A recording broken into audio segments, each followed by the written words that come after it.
terjadi saat ini soal pencairan dana pensiun.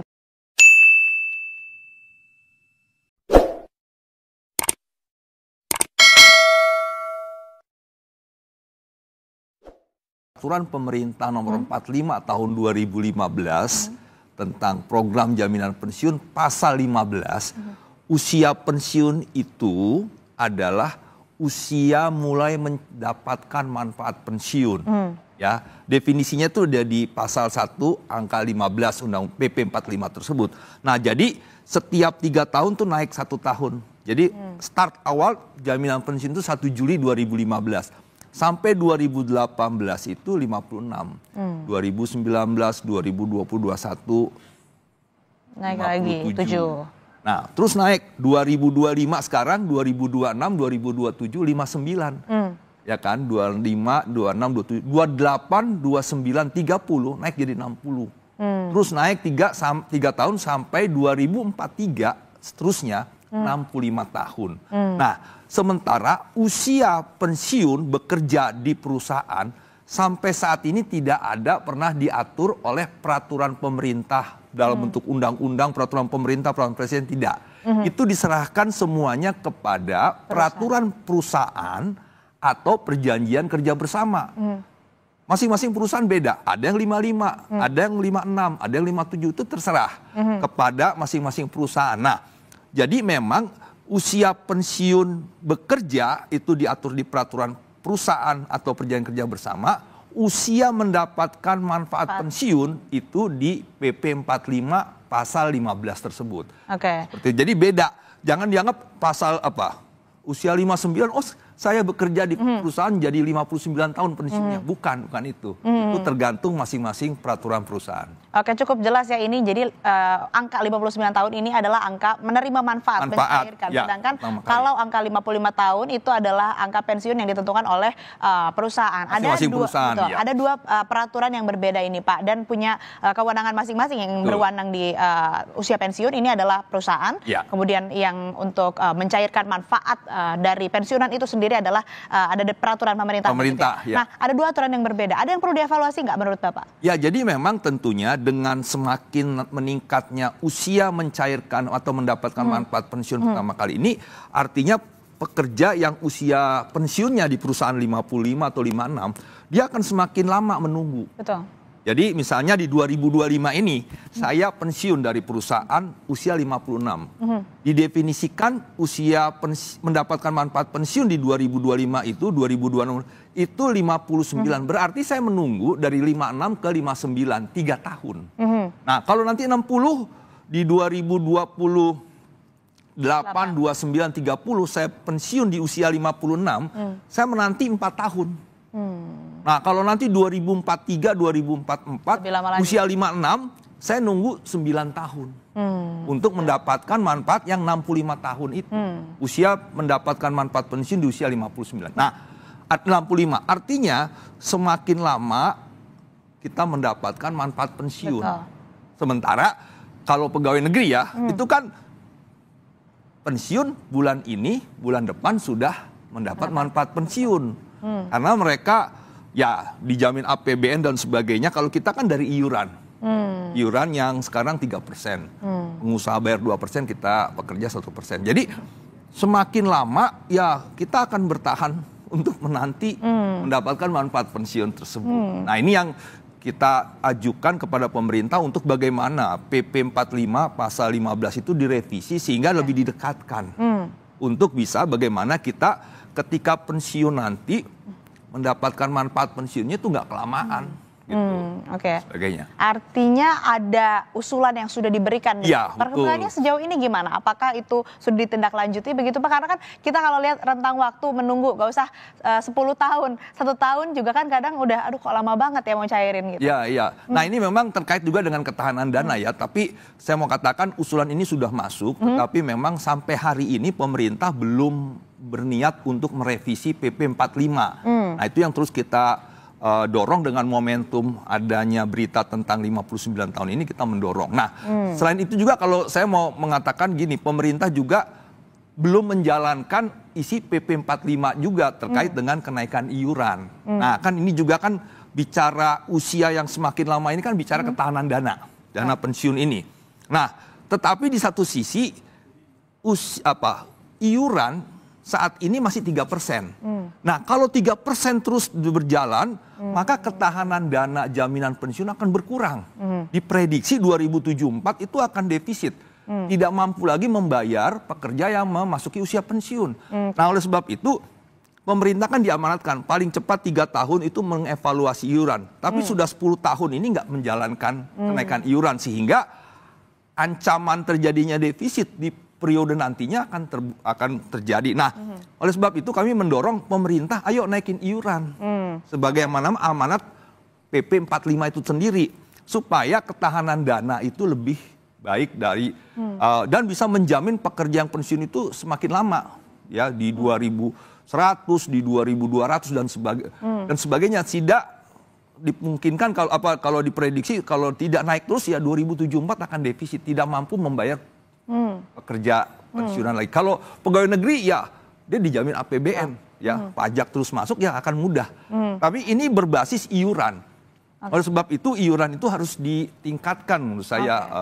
Itu juga usulan kepada pemerintah yang sampai sekarang juga belum dijalankan. Oke, artinya usulan kepada pemerintah adalah evaluasi iuran ya. Ya, artinya betul. Di dalamnya proporsinya mungkin untuk pemberi kerja sekian persen. Ya, untuk yang sampai dia mengarah kalau PP 45 ini 8% maksimal. Jadi startnya 3%, maksimalnya 8%, tapi naiknya itu terserah. Nanti misalnya 0,25, 0,25 jadi naiknya 0,5. Di tahun berikutnya menjadi 3,5%. Nah, itu boleh aja. Ya, nanti dihitung secara aktuaria. Tetapi harus naik. Kalau stuck terus, dia akan mengancam kepada ketahanan dana. Gitu. Oke, artinya juga nanti kan ini bisa berdampak terhadap jangka waktu nanti pencairannya. Tidak begitu lama begitu ya kalau misalkan sudah disesuaikan. Ini yang sudah jadi usulan begitu ya kepada pemerintah dan perlu ditindaklanjuti. Kemudian Pak, ini yang biasa terjadi di lapangan. Sebetulnya masalah apa atau kendala apa saja sih yang biasa dihadapi oleh pekerja saat ingin mencairkan manfaat pensiun itu? Ya, jadi manfaat pensiun itu diaturkan di program pensiun kan pasal 39 sampai 42 Undang-Undang 40 2004. Diturunkan dalam PP 45 2015. Dijelaskan secara operasional. Kalau jaminan pensiun itu diarahkan kepada manfaat pasti. Manfaat pasti itu apa? Manfaat bulanan yang diterima sama kayak pegawai negeri ya. Nah, ini yang memang syaratnya minimal 15 tahun masa iur. Nah, 15 tahun masa iur ini baru dia nanti kalau pensiun mendapatkan manfaat pasti. Tetapi kalau 15 tahun di bawah atau misalnya 14 tahun 11 bulan, dia hanya dapat lamsam. Dicairkan sekaligus, tidak mendapat manfaat bulanan. Ya, kalau di program jaminan sosial ketenagakerjaan kan tabungan ada 2 bentuk ya. Jaminan hari tua dan jaminan pensiun. Jaminan hari tua ini dikasih lamsam. Nanti usia 56, itu diatur di PP 46. Usia 56 dikasih, nih iurannya berapa, hasil pengembangannya berapa, ini dikasih sekaligus. Nah, jaminan hari tua seperti itu. Jaminan pensiun itu diberikan manfaat pasti, yaitu bulanan. Sehingga ini peruntukannya, misalnya mau dipakai bisnis lagi boleh, mau buka warung makan atau apa. Nah, ini yang untuk menghidupi sampai dia nanti meninggal dunia dan sebagainya. Nah, ini kan yang memang pembagian ini tidak akan bermakna kalau si peserta itu hanya mengiur sampai 14 tahun lebih, kurang dari 15 tahun. Sehingga dia dikasih lamsam juga. Nah, ini yang menjadi kritik, usulan kita adalah bagaimana pekerja kan sekarang nggak dijamin bisa pensiun langsung ya. Karena sekarang dengan kompetisi yang... Nah, artinya gini, ketika saya bekerja sebagai penerima upah pekerja formal, saya kan ter-PHK. Nah, kami sedang terus mendorong supaya pekerja informal itu bisa dijadikan subjek kepesertaan di jaminan pensiun. Selama ini hanya pekerja formal. Jadi kalau pekerja informal itu nggak dibolehkan. Nah, artinya kalau dibolehkan, satu, struktur angkatan kerja kita kan banyak di informal, 60%. Nah, selama ini mereka terdiskriminasi. Saya berharap ini dibolehkan. Ya, para lawyer, para dokter, para notaris yang punya daya beli, yang punya daya iur yang besar ini kan sebenarnya punya hak juga harusnya.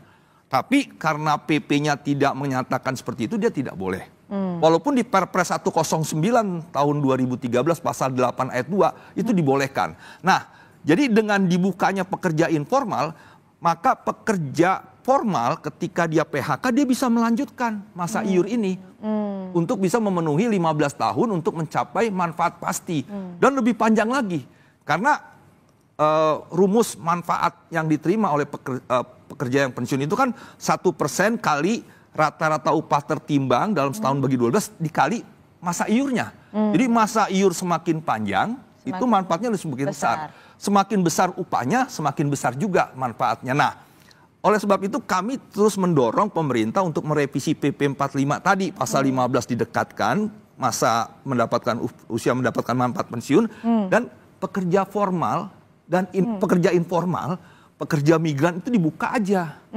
supaya dia bisa melanjutkan masa iur. Kalau saya PHK, saya menjadi informal, saya punya kemampuan mengiur, ya saya harus mengiur aja supaya saya mendapatkan manfaat pasti nantinya dengan 15 tahun minimal mengiur seperti itu. Itu beberapa usulan-usulan yang kita sampaikan kepada pemerintah untuk membuka masyarakat informal, pekerja informal kita harus punya jaminan pensiun juga di masa depan. Karena BPS tahun 2023 mungkin sekarang juga mengatakan hanya 15% masyarakat lansia kita yang punya tabungan. Jadi lebih banyak yang miskin. Padahal masyarakat lansia kita terus meningkat di usia lansia ini ya. Kalau dulu piramidanya runcing, sekarang sudah banyak di 10% lah rata-rata sekitar itu. Nah artinya masyarakat lansia semakin banyak harus punya tabungan, JHT dan jaminan pensiun seperti itu. Jadi resiko yang paling besar dihadapi apabila seperti tadi adanya disparitas begitu ya, usia pensiun dengan usia pencairan manfaat, apalagi sampai 10 tahun. Risiko apa yang paling ditakuti ataupun juga yang paling akan berdampak terhadap para pekerja ini, Pak? Ya, jadi memang satu dia menunggu lama, kedua dia stop bayar iuran. Kalau misalnya pemerintah tetap misalnya memperlakukan pokoknya ada 59 sampai 65. Nah, kalau informal dibuka ruang menjadi peserta, maka saya yang pekerja formal yang ter-PHK, saya bisa melanjutkan. Sebenarnya ada baiknya juga untuk menambah iuran, masa iur. Tetapi kalau informal dibuka. Kalau sekarang kan enggak, masa mendapatkan usia pensiunnya ditambah tiap 3 tahun, tapi informalnya tidak dibuka ruang untuk masuk, sehingga saya stop membayar iuran. Karena mencari pekerjaan formal kan gak gampang. Yang bisa mengiur kan hanya pekerja formal. Nah makanya menurut saya, kalaupun pemerintah tidak mau mendekatkan, sehingga masa tunggunya lama, ya berikanlah ruang informal itu bisa menjadi peserta, sehingga saya menjadi pekerja informal tetap bisa mengiur. Nah semakin panjang masa iur saya, semakin besar nanti manfaat jaminan pensiun saya di masa tua dengan manfaat yang berkala tiap bulan. Nah ini jadi resiko-resikonya harus dipikirkan oleh pemerintah untuk bagaimana orientasinya pekerja lansia kita nanti, pekerja yang pensiun nantinya mudah mendapatkan akses pensiun yang manfaatnya lebih baik, ya sehingga dia punya daya beli, sehingga tidak lagi membebani kepada anaknya, itu yang disebut dengan generasi sandwich ya. Nah ini juga yang akhirnya bisa menciptakan pergerakan barang dan jasa lebih cepat karena para lansia mengkonsumsi. Nah kalau barang dan jasa cepat bergerakan, berputar, nah butuh barang dan jasa baru, butuh tenaga kerja, ada penyerapan lapangan kerja. Nah ekonomi kita akan semakin baik dari sisi makronya karena apa? Masyarakatnya punya daya beli ya, termasuk yang di masyarakat lansia seperti itu. Pak, ini kan bicara soal kesejahteraan, tadi kan resikonya juga cukup besar ya, kalau misalkan dengan waktu tunggu yang panjang. Apakah perlu ada insentif dari pemerintah dalam masa tunggu untuk bisa pencairan dana atau manfaat pensiun tadi? Ya, bagus juga. Tapi kan semangatnya kalau saya melihat gini ya, justru Bu Sri Mulyani itu kan sering mengungkapkan ya bahwa pegawai negeri saja yang pensiun itu sudah mau dilepaskan dari APBN. Jadi kalau kita baca Undang-Undang 20 tahun 2023 itu kan di pasal 21, 22, 23 itu kan dengan sangat jelas jaminan pensiun pegawai negeri pun itu kan nanti akan diserahkan kepada BPJS Tenagakerjaan. Nah artinya apa? Pemerintah sebagai pemberi kerja akan mengiur, pekerja PNS akan mengiur. Nah, setelah pensiun nanti dia dilepas dari APBN. Nah, jadi semangatnya saja udah mau melepaskan dari APBN. Kalau misalnya untuk swasta dapat ya bagus.